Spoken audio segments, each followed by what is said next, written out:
Hello friends, स्वागत है आप सबका हमारे यूट्यूब चैनल द वैदिक गुरुज में। आज वैदिक गुरुज क्लास 10 हिंदी मीडियम बच्चों के लिए एनसीईआरटी बुक का 7वां चैप्टर निर्देशांक ज्यामिति प्रश्नावली 7.2 के छठे सवाल से लेके और आखिरी सवाल तक 10वें तक सारे सवाल समझाएंगे आपको। आपने इस वीडियो को ध्यान से देखना है, पूरा देखना है और सभी प्रश्नों को अच्छी प्रकार समझना है, क्योंकि ये सभी प्रश्न जो है वो विभाजन सूत्र के ऊपर आधारित है।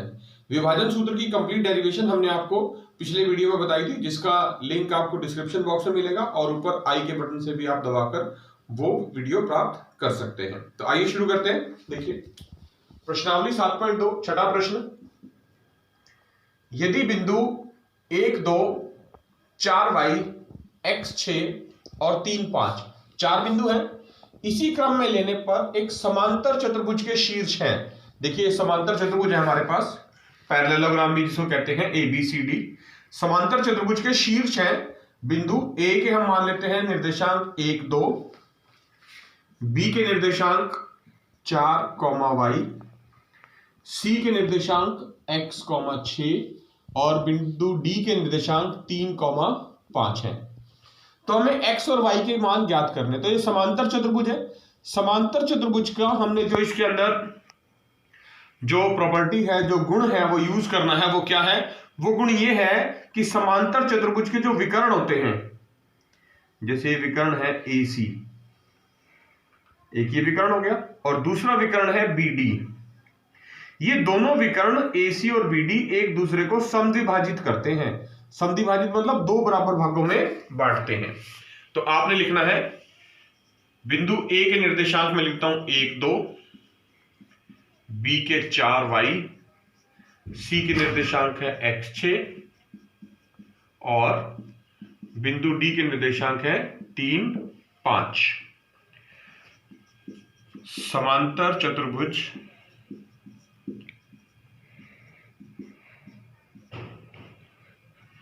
ABCD के निर्देशांक है, ठीक है। और जो हमने गुण यूज करना वो क्या है कि समांतर चतुर्भुज के जो विकर्ण होते हैं, लिख देंगे आप, समांतर चतुर्भुज के विकर्ण एक दूसरे को दो बराबर भागों में बांटते हैं।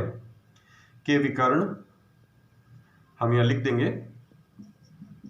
एक दूसरे को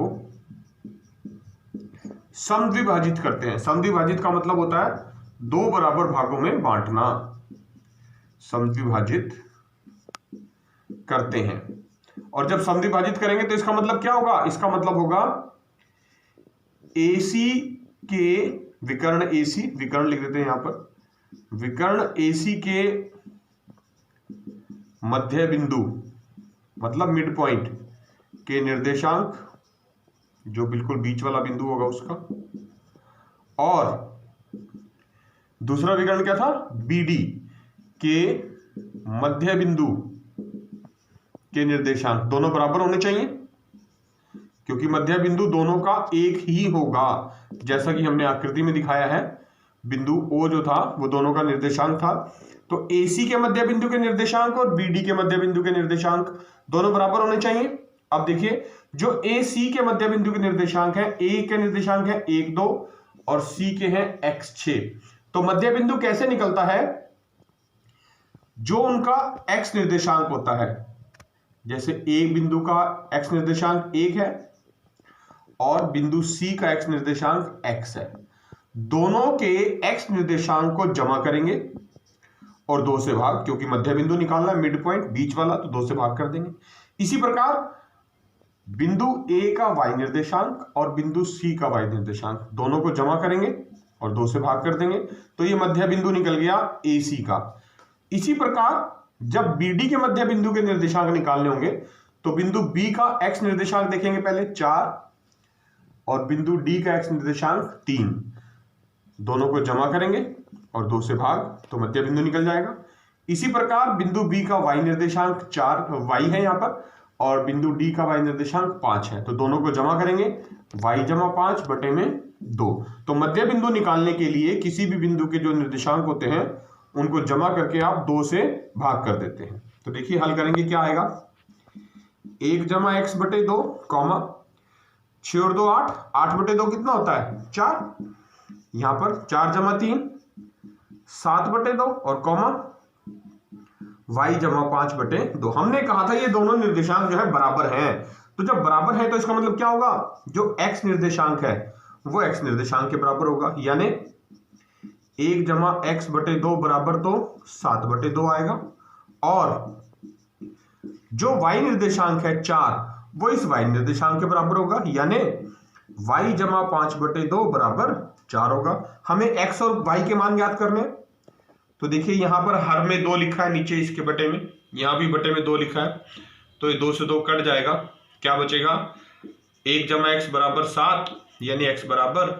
7 - 1 बराबर 6, तो x का मान आ गया 6।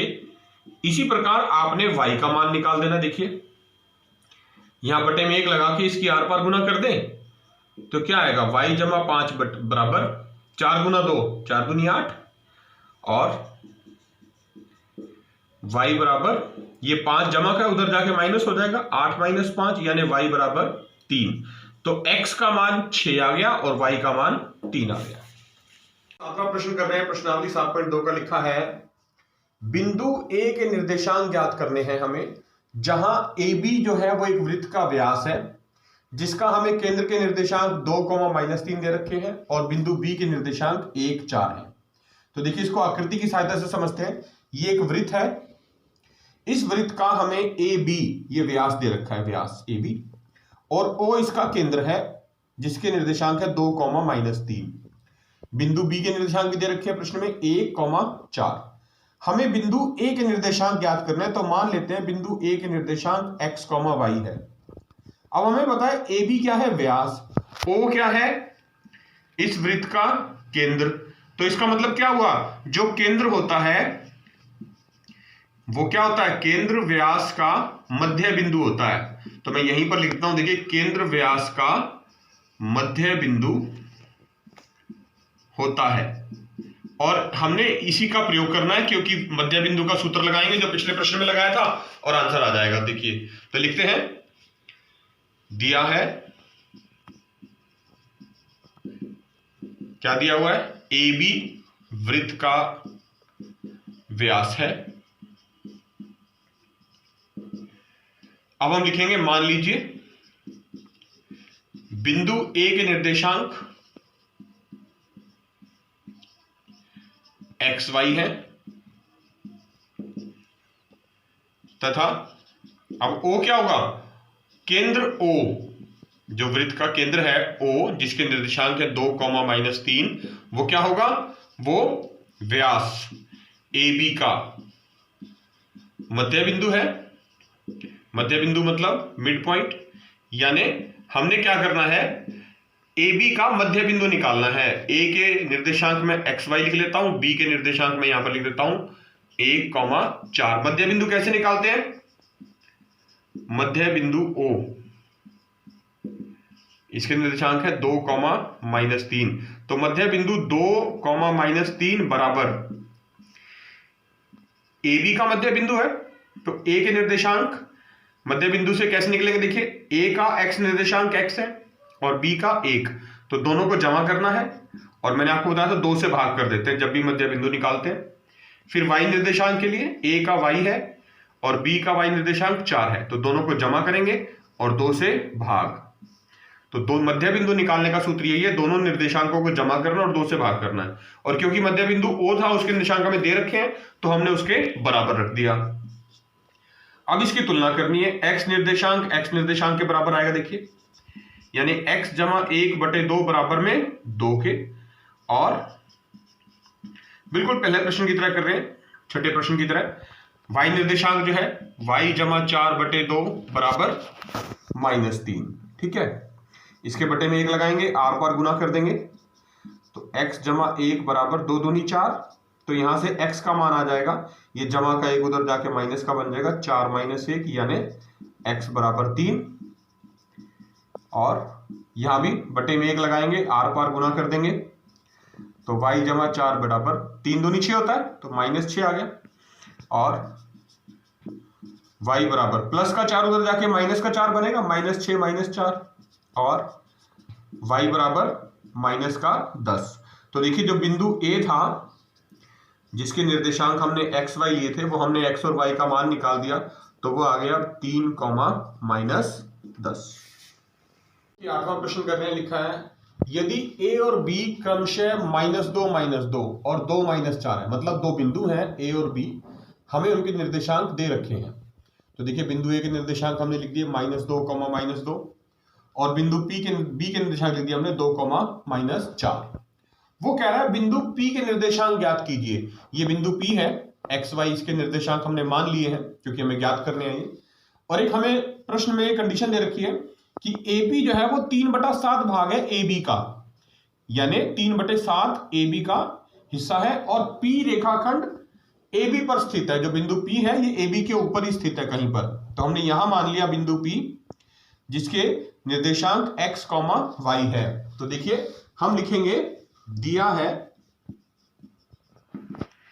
AP बराबर 3/7 AB, यानी जो AP है वो इस AB का 3/7वां भाग है, 3/7वां भाग। तो ये AP का तो हमें पता है 3/7वां भाग है, तो BP कितना होगा? अगर मैं पूरा AB यदि एक मान लिया जाए, यदि एक मान लिया जाए, तो जो बचा हुआ भाग है BP दूसरा, वो कितना होगा? तो BP बराबर होगा 1 में से ये AP घटा दे 3/7। तो देखिए लघुत्तम लेंगे, कितना आएगा? 7 - 3 यानी 4/7। तो जो BP बनेगा हमारे पास, जो दूसरा भाग बनेगा वो 4/7वां भाग बनेगा, 4/7वां भाग, यानी जो BP है वो 4/7 भाग होगा AB का। तो देखिए हमने जो AP जो दिया हुआ था प्रश्न में वो 3/7वां भाग दिया हुआ था और जो BP है वो 4/7वां भाग दिया हुआ है। तो इसका अर्थ हुआ कि जो AP और BP का जो अनुपात है, जो इनके अंश हैं 3 और 4, ये अनुपात बनेगा 3:4। तो देखिए ये 3 और ये अनुपात और ये 4 हमने यहीं पे लिख लिया। ठीक है, अब इसकी सहायता से हम बिंदु P के निर्देशांक ज्ञात करेंगे x और y। कैसे? देखिए विभाजन सूत्र हमने आपको सिखाया हुआ है। x निर्देशांक ज्ञात करना है तो इस 3 को आपने बिंदु B के x निर्देशांक से गुना करना है। 3 गुना, तो बीच में जमा का निशान लगाना है, और इस बिंदु 4 को बिंदु A के x निर्देशांक के साथ गुना करना है, यानी -2 के साथ। 4 गुना -2 और बटे में इन दोनों अनुपात का जोड़, यानी 3 + 4। इसी प्रकार y निर्देशांक, बिंदु y के निर्देशांक कैसे लिखेंगे? फिर से इस 3 को बिंदु B के y निर्देशांक से गुना करेंगे। देखिए 3 को बिंदु B के y निर्देशांक से गुना कर रहे हैं, यानी -4 के साथ। 3 गुना -4, बीच में जमा का निशान, और इस 4 को बिंदु A के y निर्देशांक के साथ, यानी फिर से -2 के साथ। तो 4 गुना -2 और बटे में वही दोनों अनुपातों का जोड़, यानी 3 + 4। तो इनको हल कर देंगे हमारे पास, तो फिर x और y के मान आ जाएंगे। देखिए 3 दूनी 6, प्लस माइनस माइनस होता है, 4 दूनी 8 बटे 3 + 4 7। फिर ये 3 चौके 12 -12, -4 दूनी 8 -8 बटे 3 + 4 7, और 6 में से 8 गए, माइनस का 2, बड़ी रकम का चिन्ह आता है, 8 बड़ी संख्या है, माइनस का आगे बटे 7 बराबर -12 -8 -20 बटे 7। तो देखिए x और y के मान आ गए, तो इसका मतलब जो ये x निकला -2 बटे 7 और जो y निकला -20 बटा 7, ये बिंदु P के निर्देशांक आ गए जो हमने x, y मान लिए थे, यानी -2 बटे 7, -20 बटे 7। देखिए 9वां प्रश्न कर रहे हैं हम, प्रश्नावली 7.2 का। लिखा है बिंदुओं A और B, दो बिंदु हैं जिनको जोड़ने वाला एक रेखाखंड है। ये बिंदु A, देखिए इसके निर्देशांक है -2 2, और ये रेखाखंड मैंने बना लिया, इनको जोड़ के बिंदु A और B को, इसके निर्देशांक हो गए 2 और 8। अब हमने इसको 4 बराबर भागों में विभाजित करना है, यानी 4 बराबर भागों में बांटने वाले बिंदुओं के निर्देशांक ज्ञात करने हैं। तो 4 भाग करने के लिए देखिए एक बिंदु यहां लगा लेते हैं, मान लेते हैं उसका नाम P, एक बिंदु यहां लगा लेते हैं, उसका नाम हो गया क्यू, और एक बिंदु यहां लगा लेते हैं, मान लेते हैं आर। तो देखिए 1 2 3 4 भाग हो गए। अब हमें कहा गया कि ये जो चारों भाग हैं बराबर होने चाहिए, यानी इन चारों का जो अनुपात है वो 1:1:1:1 होना चाहिए। चारों बराबर हो गए, जितना ये उतना ये, जितना ये उतना ये, ठीक है। अब जब ये चार बराबर हैं तो इसका मतलब क्या हुआ, ये दोनों ए क्यू और ये दोनों क्यू बी, ये भी बराबर होंगे, क्योंकि क्यू फिर मध्य बिंदु बन जाएगा। जो क्यू है वो क्या हो जाएगा, मध्य बिंदु बन जाएगा ना, क्योंकि बराबर है। दो इधर हो गए, दो इधर हो गए, और फिर उन दोनों का बिल्कुल आधा आधा कर देंगे तो 4 हो जाएंगे, ठीक है ना। तो यही करना है हमने इस प्रश्न में इस्तेमाल। तो हम लिखेंगे, मान लीजिए बिंदु P, Q तथा R AB को 4 बराबर भागों में विभाजित करते हैं, बांटते हैं, ठीक है। हमने 4 बराबर भाग कर लिए। 4 बराबर भाग का मतलब है चारों बराबर होने चाहिए। इसका मतलब क्या हुआ कि जो AP है, ये AP बराबर PQ बराबर QR बराबर RB, मतलब ये भी, ये भी, ये भी और ये भी, ये चारों बराबर। तो इसका अर्थ हुआ, आप लिख सकते हैं, इसका अर्थ है कि बिंदु Q जो है वो क्या है, AB का मध्य बिंदु है। बिंदु AB का मध्य बिंदु, क्योंकि दो इधर छोड़ दिए, दो उधर छोड़ दिए। तो बिंदु Q के निर्देशांक हम सबसे पहले निकालते हैं। Q के निर्देशांक हम XY मान लेते हैं और यही सबसे पहले निकालेंगे। और जो सूत्र का प्रयोग करेंगे वो क्या था, मध्य बिंदु हमने कह दिया है। तो मध्य बिंदु का प्रयोग करेंगे। देखिए, तो A और B का मध्य बिंदु निकालने के लिए क्या करना पड़ेगा, A का x निर्देशांक जमा B का x निर्देशांक बटे 2, कॉमा फिर से A का y निर्देशांक जमा बिंदु B का y निर्देशांक, यानी 8/2। यहां भी लिख के दिखा देता हूं। देखिए, आपको बिंदु A का जो निर्देशांक थे वो थे -2 2, और बिंदु B के जो निर्देशांक थे वो थे 2 8। देखिए, हमने बिंदु A का x निर्देशांक लिया और बिंदु B का x निर्देशांक लिया, दोनों को जमा किया, 2 से भाग। फिर बिंदु A का y निर्देशांक लिया और बिंदु B का y निर्देशांक लिया, 2 जमा 8, दोनों को जमा किया और 2 से भाग। और ये क्या होगा, ये Q के निर्देशांक होंगे, यानी Q के निर्देशांक हमने मान लिए थे x, y। तो देखिए, अब आप इसको हल कर देंगे। -2 जमा 2 0, 0/2, 2 जमा 8 10, 10/2 बराबर x, y, यानी 0/2 0 और 10/2 5 बराबर xy। यानी जो बिंदु Q है, जो मध्य बिंदु AB का है, उसके निर्देशांक आ गए हैं 0,5। हमने मध्य बिंदु सूत्र का प्रयोग करके बिंदु Q के निर्देशांक ज्ञात कर लिए, जो कि AB का मध्य बिंदु हो गया था 0,5। बिल्कुल ठीक उसी प्रकार जो बिंदु P है वो अब A और Q का मध्य बिंदु हो जाएगा, क्योंकि बराबर है। ये बिंदु P, चारों भाग बराबर थे ना। और बिंदु R Q और B का मध्य बिंदु हो जाएगा। तो हम 2 बार मध्य बिंदु का प्रयोग करेंगे सूत्र का। फिर से देखिए, अब यहां लिख देंगे हम, बिंदु P जो है वो AQ का मध्य बिंदु है। अब जब बिंदु P AQ का मध्य बिंदु है, तो देखिए, मैं A के निर्देशांक लिख देता हूं -2 2, और Q के निर्देशांक लिख देता हूं 0,5, और बिंदु P के निर्देशांक हम मान लेते हैं x1 y1, जो हम ज्ञात करना चाहते हैं। तो मध्य बिंदु का सूत्र आपको पता है, x1 y1, ये P के निर्देशांक हो गए मध्य बिंदु के, बराबर AQ का मध्य बिंदु ज्ञात करना है, क्योंकि जो P है वो AQ का मध्य बिंदु माना हमने। तो देखिए, बिंदु A का x निर्देशांक -2 और बिंदु Q का x निर्देशांक 0, दोनों को जमा करना है और 2 से भाग। इसी प्रकार बिंदु A का y निर्देशांक 2 और बिंदु Q का y निर्देशांक 5, दोनों को जमा करना है और 2 से भाग। तो देखिए, x1 y1, इसके निर्देशांक क्या निकलेंगे, -2 जमा 0, -2/2, और 2 जमा 5 7/2, ये 2 से 2 कट जाएगा। तो x1 y1 का जो मान आ गया वो आ गया -1 7, यानी बिंदु P के निर्देशांक आ गए -1 7।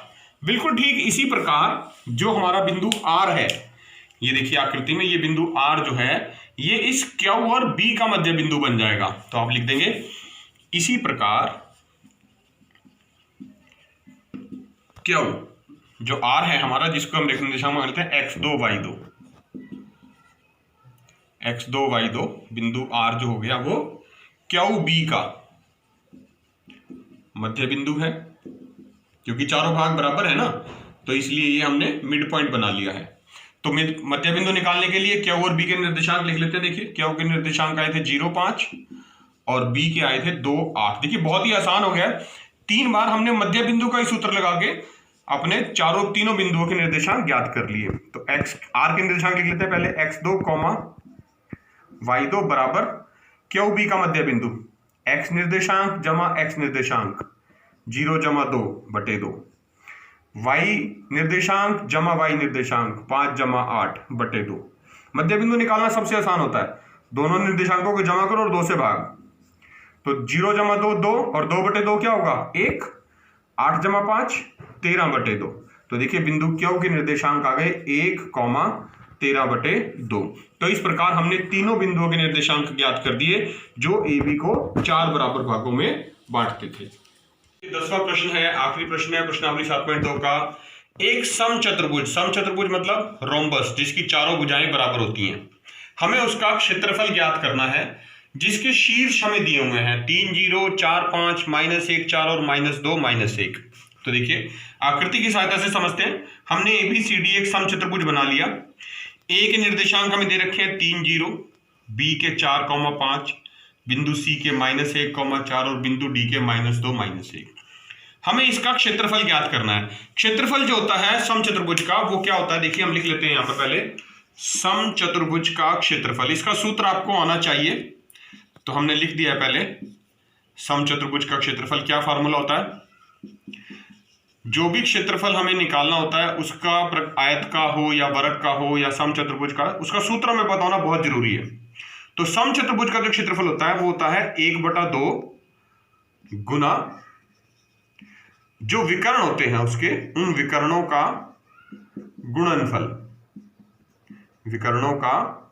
गुणनफल, ये सूत्र है। अब देखिए आकृति में जो ये हमारी समचतुर्भुज है इसके 2 विकर्ण हैं, एक तो ये AC और दूसरा विकर्ण है ये BD। इन दोनों की लंबाई का गुणनफल हमें लगा दें अगर यहां पर हम, तो 1/2 गुणा AC गुना BD, यानी हमें AC और BD की लंबाई यहां पर लिखनी है। तो हमें समचतुर्भुज का क्षेत्रफल पता चल जाएगा इस सूत्र की सहायता से। तो सबसे पहले देखिए AC निकालना है हमें, तो A के निर्देशांक है 3 0 और B के निर्देशांक है -1 4, और दूरी सूत्र का प्रयोग करेंगे इनकी लंबाई निकालने के लिए। दूरी सूत्र आपको आता है x1 y1 मानते हैं इसके निर्देशांक को, और इनको x2 y2 याद होगा आपके, हमने आपको कराया हुआ है प्रश्नावली 7.1 में। फिर से बता देते हैं, दूरी सूत्र जो था मान लीजिए AB के निकालना है, तो क्या था x2 - x1 का वर्ग जमा y2 - y1 का वर्ग। तो इनके मान रख देते हैं। देखिए AB बराबर x2 कितना है -1 -x1 कितना है 3, इसका वर्ग जमा y2 कितना है 4 -y1 0, इसका वर्ग बराबर देखिए -3 -1 -4 हो गया, और -4 का वर्ग कितना होगा 4 चौके 16 जमा का। इसी प्रकार 4 - 0 4 और उसका वर्ग 4 चौके 16, 16 जमा 16 32। तो 32 का जो आप लिख सकते हैं 16 गुना 2, 16 गुना 32 होता है, और 16 का वर्गमूल 4, तो 16 वर्गमूल के चिन्ह से बाहर आ जाएगा, यानी 4 वर्गमूल 2। ये विकर्ण AB की लंबाई आ गई, AB की नहीं AC की, AC लिखना था हमने यहां पर क्योंकि विकर्ण पहला हमारा AC है। तो विकर्ण AC की लंबाई आ गई यहां पर, ये विकर्ण AC। दूसरा जो विकर्ण है हमारे पास वो है BD। अब दूसरे विकर्ण के लिए भी यही सूत्र लगेगा, दूरी सूत्र।